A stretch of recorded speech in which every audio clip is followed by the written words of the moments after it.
মিত্ৰসকল, মই অমৃতশ্য পুত্ৰৰ পৰা অমৰজ্যোতি মহন্ত। আজি ভগৱত কৃপাত আৰু আপোনালোকৰ শুভেচ্ছাৰ বলত বশিষ্ঠ পৰম ধাম আহি পাইছোঁ।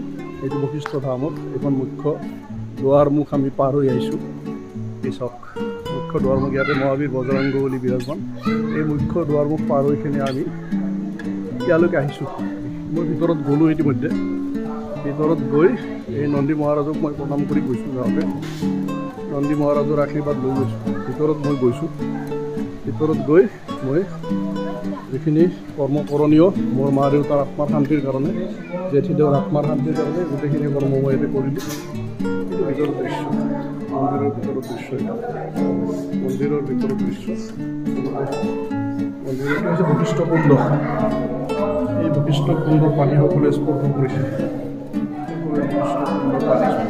বশিষ্ঠ শিলা আৰু বশিষ্ঠ কুণ্ডৰ জল স্পৰ্শ কৰি সকলোৱে আশীৰ্বাদ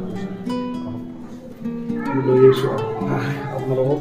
এতিয়া সন্ধ্যা ললিতা কান্তা আপোনালোকক মই দৰ্শন কৰাম। সন্ধ্যা ললিতা কান্তাৰ যি দৃশ্যই এদিন ৰঘুনাথ চৌধুৰীৰ দৰে ব্যক্তিক উন্মাদিত কৰিছিল। আৰু এই সন্ধ্যা ললিতা কান্তাৰ অটব্য অৰণ্যত, সেই সময়ত অটব্য অৰণ্য আৰু নিতাল প্ৰকৃতিৰ পৰিস্থিতিৰ মাজত বিজয় কৃষ্ণ গোস্বামীৰ দৰে সাধকে ইয়াতে তপস্যা কৰিছিল। ইয়াৰ জংঘলত বিজয় কৃষ্ণ গোস্বামীৰ দৰে সাধকে এসময়ত তপস্যা কৰিছিল। এই সন্ধ্যা ললিতা কান্তাৰ কেনেকুৱা অনুপম দৃশ্য। এই দৃশ্য দেখি যুগ যুগ ধৰি ইয়াতে স্বয়ং বশিষ্ঠদেৱ আহি তপস্যা কৰিছিল, আশ্ৰম প্ৰতিষ্ঠা কৰিছিল। কেনেকুৱা সুন্দৰ দৃশ্য। সন্ধ্যা ললিতা কান্তা ইয়াৰ পৰা আহিছে, ওপৰৰ পাহাৰৰ পৰা বৈ আছে। ইয়াতে ভক্তসকলে 12 মাহে ভিৰ কৰি থাকে, কাৰণ এই পানীটো পৰম পবিত্ৰ পানী। ইয়াতে মই মাৰ কাৰণে অলপ তৰ্পণ কৰিলোঁ। বটবৃক্ষ, সুন্দৰ দৃশ্য চাওক। এই দৃশ্যখিনিয়ে মই আপোনালোকক দেখাব বিচাৰিছিলোঁ। ইয়াতে বশিষ্ঠ মুনিৰ আশীৰ্বাদ পুত, অৰুন্ধতীৰ আশীৰ্বাদ পুত, হয়, আৰু দেৱ ঋষি পিতৃসকলৰে আশীৰ্বাদ পুত এই পৰম ধাম দৰ্শন কৰি আজি মই ধন্য হ'লোঁ। এই দৃশ্যবিলাক চাওক। আমি পঞ্চকন্যালৈ গৈ আছোঁ। এইখন হয়, ব্ৰিজ হয়, সৰু ব্ৰিজ। এই সৰু ব্ৰিজখন পাৰ হৈ কিনে ইয়াতে মানুহ জিৰাবৰ কাৰণে এইটো ব্যৱস্থা কৰিছে। এই চাওক, এই কিমান সুন্দৰ সন্ধ্যা ললিতা কান্তাৰ ধাৰা। ইয়াতে মানুহে কাপোৰ ধোৱা কামৰ দৰে জঘন্য কাম কৰিছে। আচলতে কাপোৰ ধোৱা আৰু চাবোন মাৰা এইবিলাক জঘন্যতম কাম এই পবিত্ৰ নদীত কৰিব নালাগে বুলি লেখা আছে। কিন্তু কোনো কাৰো কথা শুনা মানুহ নাই পৃথিৱীত। যাৰ যেনেকুৱা কৰ্ম সেইমতে ফল পাব। এই অটব্য অৰণ্য আছিল এসময়ত। ইয়াতে যোগী ঋষিসকলৰ স্থান আছিল, তপস্বীসকলৰ স্থান আছিল। এতিয়াও 2-এজন তপস্বী ভিতৰৰ ফালে আছে বুলি শুনা পাইছোঁ। এই ৰাস্তাৰে আমি গৈ আছোঁ। ওপৰত হাজাৰ হাজাৰ বৃক্ষ, অতি প্ৰাণস্পদ অক্সিজেন প্ৰবাহ ইয়াতে আছে। অতি প্ৰাণস্পদ অক্সিজেনৰ প্ৰবাহ আছে ইয়াতে, কাৰণ এই ৰাস্তাটো চাওক। এইটো হৈছে সন্ধ্যা ললিতা কান্তা আৰু ইফালে মূল ৰাস্তা। আমি মূল ৰাস্তাৰে যাম। এইটো সন্ধ্যা ললিতা কান্তা নিজৰা। আমি মূল ৰাস্তাৰে এতিয়া গৈ থাকিম। মূল ৰাস্তাৰে গৈ গৈ আমি পঞ্চকন্যালৈকে যাম। এই চাওক, দৃশ্য চাওক। আগতে এইবিলাক গাড়ী মটৰ নাছিল, এনেকুৱা ৰাস্তাও নাছিল। এতিয়া এইটো হৈছে সন্ধ্যা ললিতা কান্তাৰ নিজৰা। এনেকুৱা কৰি বৈ গৈছে। কেনেকুৱা পৰিৱেশ পৰিস্থিতিবিলাক চাওক। ইয়াতে হাজাৰ হাজাৰ যোগী ঋষি এসময়ত তপস্যা কৰিছিল। এতিয়াও দেৱ ঋষি পিতৃসকলে সূক্ষ্ম ৰূপত ইয়াতে আছে। সূক্ষ্ম ৰূপত এতিয়াও আছে। বশিষ্ঠ অৰুন্ধতীৰ সত্তা, সূক্ষ্ম সত্তা ইয়াতে এতিয়াও আছে। চাওক কেনেকুৱা পৰিস্থিতি। আমি অলপ পিছত পাই যাম, পাম। মিত্ৰসকলে, পঞ্চকন্যা ধাম আমি আহি পালোঁ। ওপৰত লেখা আছে পঞ্চকন্যা ধাম বুলি লেখা আছে। এইটো হৈছে মূল তোৰণ, পঞ্চকন্যা ধামৰ মূল তোৰণ। আমি মূল তোৰণেৰে আহি আছোঁ। এইটো পঞ্চকন্যা ধৰ্মৰ বাৰ্ষিক পূজাসমূহ কি কি ইয়াতে লেখা আছে। বসন্তী পূজা, নৱৰাত্ৰি পূজা, শিৱগিৰি মহাৰাজৰ জন্ম দিৱস, ৰুদ্ৰযজ্ঞ, শাওণ ভাদ মাহৰ মনসা পূজা, গণেশ পূজা আদি কৰি গোটেই পূজাবিলাক লেখা আছে। লগতে ভীমা শংকৰৰ অভিষেক। ইয়াতে জ্যোতিৰ্লিংগ আছে। আমি যিটো জ্যোতিৰ্লিংগ থকা বুলি ভাবি আছোঁ বেলেগ ঠাইত এইটো নহয় আচল যিটো জ্যোতিৰ্লিংগ আমাক ভৃগুগিৰি মহাৰাজে কৈ থৈ গৈছে যে আচল জ্যোতিৰ্লিংগটো ভীমাশংকৰ ইয়াতে আছে গতিকে আমি পিছত জ্যোতিৰ্লিংগ দেখা পাম ইয়াতে আমি এতিয়া পঞ্চকন্যা ধাম দৰ্শন কৰিম কাৰণ ইয়াতে জগতজননী জগতমাতাৰ 5টা ৰূপ পঞ্চকন্যাৰ ৰূপত বিৰাজমান হৈ আছে ইয়াতে আমাৰ ব্ৰহ্মৰ্ষি ভৃগুগিৰি মহাৰাজে সিদ্ধি লাভ কৰিছিল আৰু ব্ৰহ্মৰ্ষি বেদ বিদগ্ধ বেদৰ অগাধ পণ্ডিত পৰম তত্ত্বদৰ্শী ভৃগুগিৰি মহাৰাজে প্ৰতিষ্ঠা কৰিছিল এই পঞ্চকন্যা ধাম এইটো পাই গ'লোঁ ইয়াতে নন্দী মহাৰাজ আৰম্ভণিতে নন্দী মহাৰাজ প্ৰণাম নন্দী মহাৰাজক প্ৰণাম এইটো মহৰ্ষি ব্ৰহ্মৰ্ষি ভৃগুগিৰি মহাৰাজে ইয়াতে কৃষ্ণ তপস্যা কৰি ইয়াতে সুপ্ত হৈ থকা দেৱতাসকলক জাগ্ৰত কৰিছিল মহাযজ্ঞৰ দ্বাৰা জীৱনকালত তেওঁ সমগ্ৰ ভাৰতত অসংখ্য যজ্ঞ অনুষ্ঠান কৰি থৈ গৈছে বেদ ভাষ্য ৰচনা কৰি থৈ গৈছে আৰু বেদৰ বৈজ্ঞানিক ব্যাখ্যা দি থৈ গৈছে এইটো কথা সকলোৱে জানে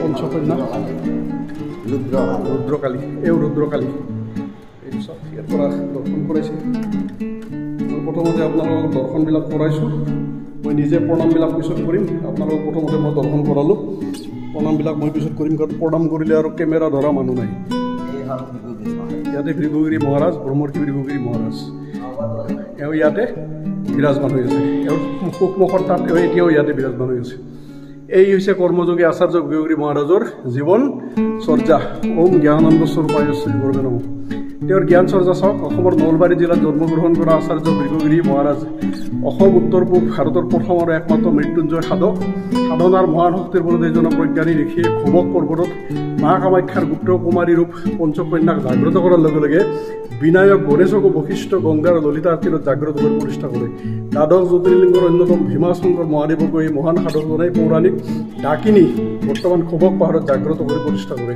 এই সকলোকে কেন্দ্ৰ কৰি আচাৰ্যদেৱে পঞ্চকন্যা ধাম আশ্ৰম নিৰ্মাণ কৰি শিষ্য ভক্তৰ অধ্যাত্ম সাধনাৰ কেন্দ্ৰ হিচাপে গঢ়ি তুলিছিল আচাৰ্য ভৃগুগিৰি মহাৰাজে অসম প্ৰান্তৰ ৰঙিয়া নগাঁও জিলাৰ পুৰণি গুদামত মৃত্যুঞ্জয় শিৱ প্ৰতিষ্ঠা কৰি মৃত্যুঞ্জয় সাধনাৰ ক্ষেত্ৰ গঢ়ি তুলিছিল উল্লেখযোগ্য যে নগাঁৱত আচাৰ্যদেৱৰ সাধনাৰ বলত নিৰ্মাণ কৰা 126 ফুট উচ্চতাৰ পূৰ্বক মহামৃত্যুঞ্জয় মন্দিৰটো পৃথিৱীৰ ভিতৰতে উচ্চতম মন্দিৰ এইজনা সাধকে দাৰ্জিলিং ছিকিম কলিকতা শিলিগুৰি আদি ঠাইত পঞ্চকন্যা মন্দিৰ প্ৰতিষ্ঠা কৰি ভক্তসকলৰ মনোবাঞ্ছা আনকি আমেৰিকা পৰ্যন্ত তেখেতৰ অধ্যাত্ম কৰ্মৰ প্ৰসাৰ ঘটাবলৈ সক্ষম হৈছিল তেখেত আছিল এগৰাকী অধ্যাত্ম বিজ্ঞানী বৈজ্ঞানিক চিন্তাধাৰাৰে আধ্যাত্মিক তত্ত্বসমূহ সূক্ষ্ম বিশ্লেষক এইগৰাকী অধ্যাত্ম বিজ্ঞানীয়ে ভাৰতবৰ্ষৰ বিভিন্ন স্থানত জনকল্যাণৰ উদ্দেশ্যে বৃহৎ বৃহৎ যজ্ঞ সম্পাদন কৰি যজ্ঞৰ প্ৰতি মানুহৰ আগ্ৰহ সৃষ্টি কৰিছিল সৰ্বোপৰি বেদৰ মন্ত্ৰাৰ্থসমূহ সৰ্বসাধাৰণৰ সহজবদ্ধ কৰিবলৈ বাবে অসমীয়া ভাষাত বেদসমূহৰ ভাষ্য ৰচনা কৰি প্ৰথম অসমীয়া বেদ ভাষ্যকাৰ ৰূপে প্ৰতিষ্ঠিত হৈছে তেখেতৰ বাণী হৈছে গৃহে গৃহে বেদ আপোনালোকে গোটেইখিনি গম পালে মোটামুটি ইয়াতে তেওঁৰ জীৱন চৰ্চা আৰু তেওঁৰ গোটেইখিনি বুৰঞ্জী ইয়াতে লেখা আছে ব্ৰহ্মৰ্ষিজনৰ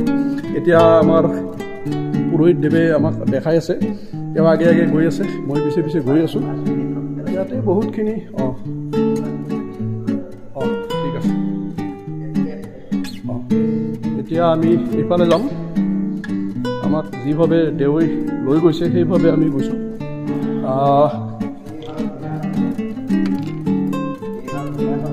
ভীমাশংকৰ জ্যোতিৰ্লিংগ চাওক মই পিছত প্ৰণাম কৰিম আপোনালোকক দেখাইছোঁ এই কৃষ্ণ কৃষ্ণ কৃষ্ণ ভগৱান বিষ্ণু ভগৱান এইটো বিষ্ণু ভগৱান এইটো হৈছে শেষ নাগ এই হৈছে শেষ নাগ শেষ নাগ এতিয়া ভীমাশংকৰ জ্যোতিৰ্লিংগ বুলি ক'লে আপোনালোকে আজিকালি ক'ত বুজে আপোনালোকে এইটোৱে বুজে যিটো আজিকালি ক'ত বুজে মানুহে নতুন যে এটা যিবলৈ প্ৰচাৰ কৰিছে যে পাম এইটোৱে বুজে কিন্তু সেইটো আচলতে উপজ্যোতিৰ্লিংগ হয় আমাক ভৃগুগিৰি মহাৰাজে কৈছে এইটো হৈছে আচল মানে শাস্ত্ৰোক্ত ভীমাশংকৰ যিজন শিৱ তেওঁ ইয়াতে বিৰাজমান আপোনালোকৰ পৰম ভাগ্য যে ভীমাশংকৰ জ্যোতিৰ্লিংগ আজি আপোনালোকে ইয়াতে দৰ্শন কৰিলে ময়ো দৰ্শন কৰিলোঁ এইটো মোৰো পৰম ভাগ্য ময়ো দৰ্শন কৰিলোঁ তো এইটো চাওক